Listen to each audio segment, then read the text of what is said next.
John Berryman's poetry, The Ball Poem, has childhood, grief, and the quest for innocence as its themes. The poem expresses the speaker's nostalgia for those carefree, innocent days when he or she used to play with a ball. The poem also explores themes of mortality and the inevitable loss of youth's unfettered joys as a result of growing up, the importance of learning the ways to accept loss and keep on moving with life. What is the boy now, who has lost his ball? What what is he to do? I saw it go, merrily bouncing down the street and then merrily over.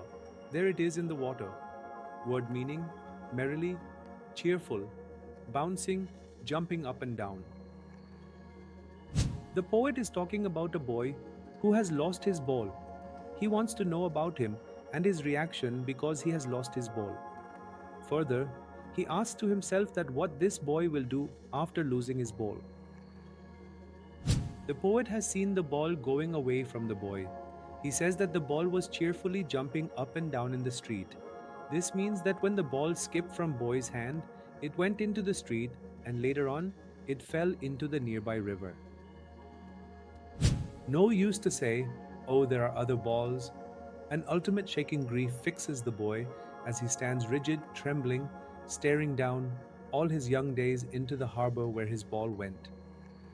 I would not intrude on him. A dime, another ball is worthless.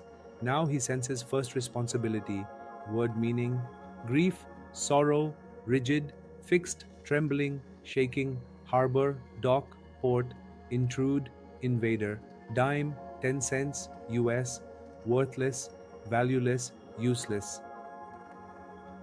The poet says that there is no benefit of consoling the boy by saying that he will get another ball because he has other balls too.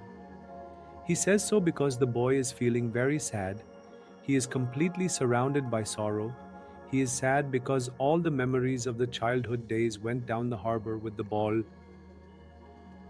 Here the poet says that the boy is very sad as the ball, which has now gone into the water, reminds him of those sweet memories, of the times when he owned it. This loss is unbearable for him and he is grief-stricken. Visit the channel for more summaries of your English poem and stories. If you enjoyed the video, don't forget to hit that subscribe button and join us for more awesome content.